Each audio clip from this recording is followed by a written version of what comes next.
What's up everybody? Welcome to the Stocks channel. My name is Corey and today in the stock market we see the bear taking a bite from the resistance that we're currently at. And the question is whether or not the bulls have what it takes to defeat the bear coming into the PPI data release tomorrow morning. First up, let's take a look at the S&P 500 SPY ETF. So let's crack open this chart and see what's going on in the stock market today. Alright, so today in SPY we were down 0.85% and intraday we were pushing up against that resistance just below SPY 400 and we were outside the upper Bollinger Band. So while we do have the big bad bear sitting up there at higher levels on SPY, there is still a very real possibility that the bear could come down to this level and attack from SPY 400. Tomorrow is the PPI data report, which is without a doubt going to be a catalyst.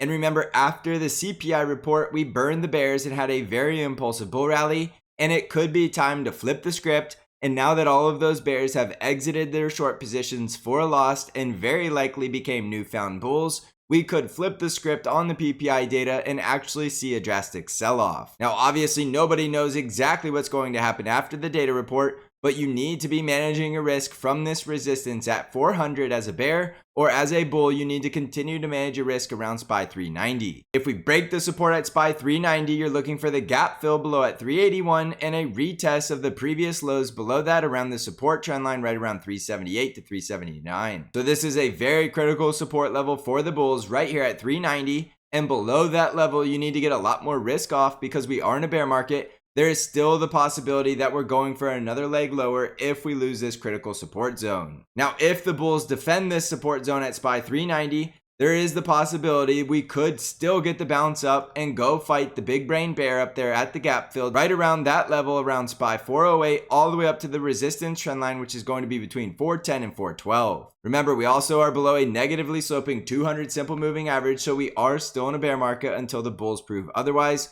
which is going to require price action breaking through this critical resistance level above. Now, in the event we see a high volume rejection from 400 and break down below 390, you're instantly getting a lot more risk off for the next bear market leg lower because we are in a bear market until we're not. So manage your risk if you're bullish at 390, and if you're bearish, manage your risk right here at this resistance at 400. And as soon as we break out of this range between support and resistance, you're going to know exactly where the next leg in this market is going to be, whether it be higher or lower. So let the price action do all of the talking. On the NASDAQ 100 triple Qs, we were down 0.88%, and just like SPY, we had another test of that critical resistance zone between 288 and 289, and yet again we saw sellers and a rejection at that level. Now the big bad bear in the triple Qs is at the level up here at 293, but he could easily come down a little bit lower to about 289. So don't rule out the possibility we could see the high volume rejection from this resistance. If the bulls are victorious, they do have this double bottom breakout above the neckline at 284, which does take them up to the price target to fill the gap at 308.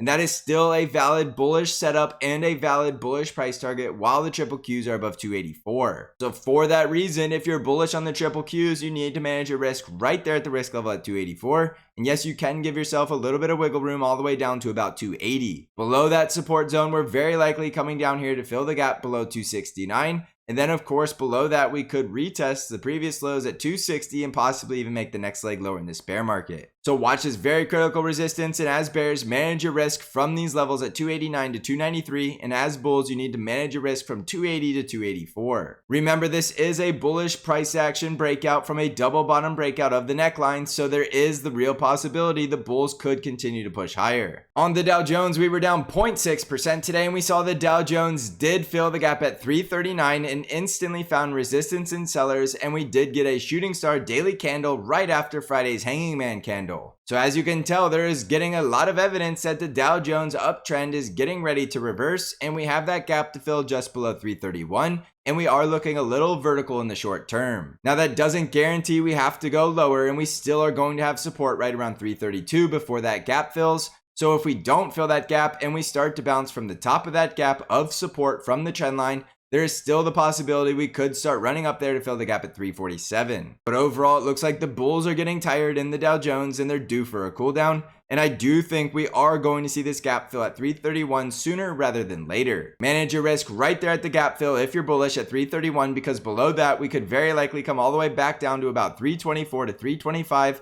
and at that level we will have a rising 20-day simple moving average, so that should be strong support. On the Russell 2000 IWM ETF, we were down 1.12% today, and we continue to see that rejection from the resistance trend line and gap fill zone at 188, which was also our double bottom price target breakout, because we did get the double bottom and breakout above the neckline at 176. As you can tell, a lot of these indices are at very critical resistance zones, which is going to favor the bears because they have a great risk reward setup. So it won't take much for PPI data to send IWM all the way back down to fill the gap around 178 and retest the 50 EMA as well as the 20 simple moving average. So there is a very real possibility that we need to go lower before we can go any higher. With that being said, the bulls get the breakout above 188 to 190, and then you instantly need to get a lot more bullish for a retest of the next resistance at 195.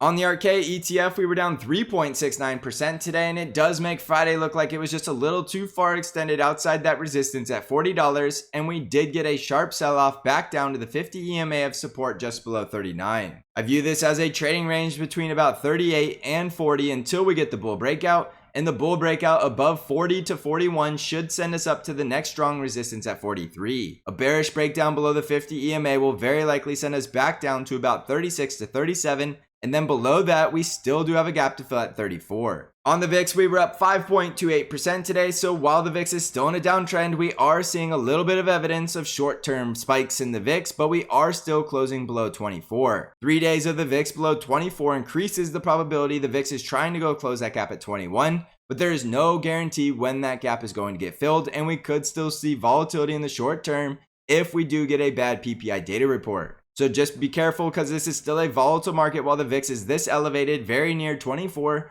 but you can get a lot more bullish if you see the VIX getting rejected from 24 and coming down here to fill the gap, and then we'll have another strong support in the VIX right around 20. On Bitcoin, we're currently up 1.8%, and Bitcoin is trying to get this double bottom bounce off of the previous low just below 16,000, which is going to require a neckline breakout above 17,550. Below 17,550, there's still resistance for the possibility of breaking the support around 16,000 and getting to our next price targets to the downside at 14,395 and 12,000. There's going to be strong resistance at the previous breakdown of the support level at 19,000, so you can stay risk off as long as we're below that level, or you're accumulating for the long term if you don't mind holding for 2 to 3 years. On Amazon stock, we were down 2.28% today, and we see Amazon is starting to get rejected around this resistance zone at 102, and we are still in the bear trend. There's a very real possibility of a rejection from this negatively sloping 20 simple moving average to go fill the gap to the downside just below $90. If we lose the previous daily low at 86, look for the next price target to the downside at 77 as we continue into this bear market. And if we get the bull breakout above 102 to 103, look for the gap fill just below 110. On Microsoft, we were down 2.25% today, and it does look like Microsoft is getting this bullish breakout above the resistance trend line. And today we did backtest that breakout right around 239, and we did close back over the 50 EMA yet again.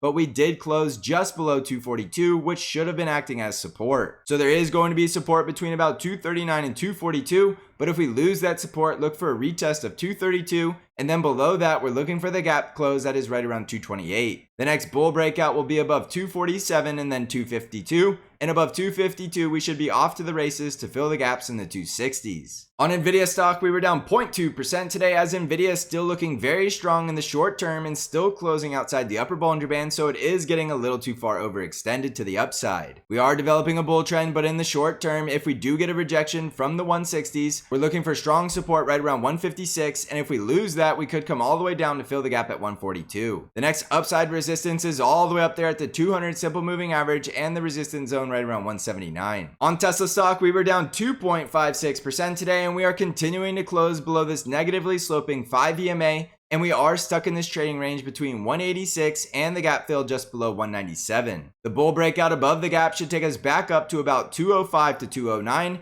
That is where the bear market resistance trend line resides, so that is where the bears are going to make a stand. If the bears continue to push from the gap, which is at 197, look for a retest of the low at 178 and the next price target to the downside right around 173, which I do think is going to be a very strong support level. Remember, we were way too far overextended in the short term, so it is possible this is just a dead cat bounce before we get to the downside price target. On Apple stock, we were down 0.95% today, and Apple did get rejected from our resistance at 150, but still closing above that flat 50 EMA just above the critical support at 147. This is going to be a trading range between 147 and about 152 until we get the breakout, with the bulls needing to get back over the resistance trend line at 152, with the bears needing to break back down below 147 and trying to fill this gap just below right around 138 to 133. With two gaps to the downside, this could be another lower high to trap the bulls before Apple finally comes down here to fill the gaps, but you instantly need to get a lot more bullish if Apple starts breaking out of the resistance above. On the financials, we were down 1.42% today, with the financials getting a little too overextended and coming back down towards this 200 simple moving average as it is developing a bull trend with plenty of gaps to fill to the downside. The industrials were down 0.61% today, also getting a little too far overextended and still has this gap to the downside right around 97, but overall still in a bull trend. The healthcare sector was up 0.09%, still below that resistance at 134, but also still developing a bull trend. In the event we continue lower, we do have this gap all the way down here right around 127. The energy sector was flat for the day, going absolutely nowhere, but intraday was trying to make a brand new 52-week high just below 95. But it is possible we are starting to find a double top resistance right here, right around 93.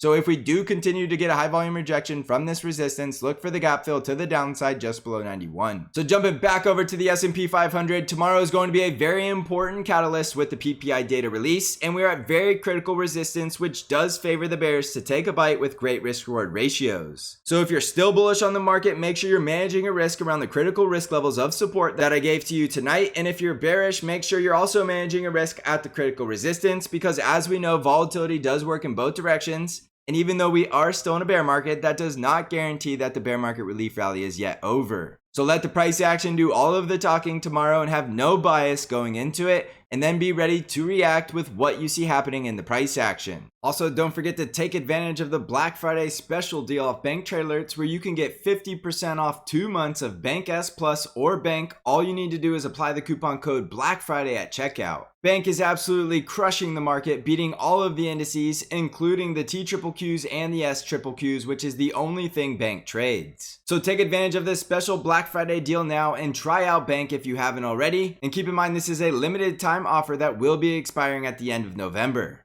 If you're looking to become a better price action trader, consider joining the Stocks Channel Trading Discord community, where you get access to all of my intraday updates and analysis. You can find out how to join the Stocks Channel Discord by clicking on the link below. So thank you for watching, everybody. I hope you're crushing this market. And as always, I will see you in the next episode.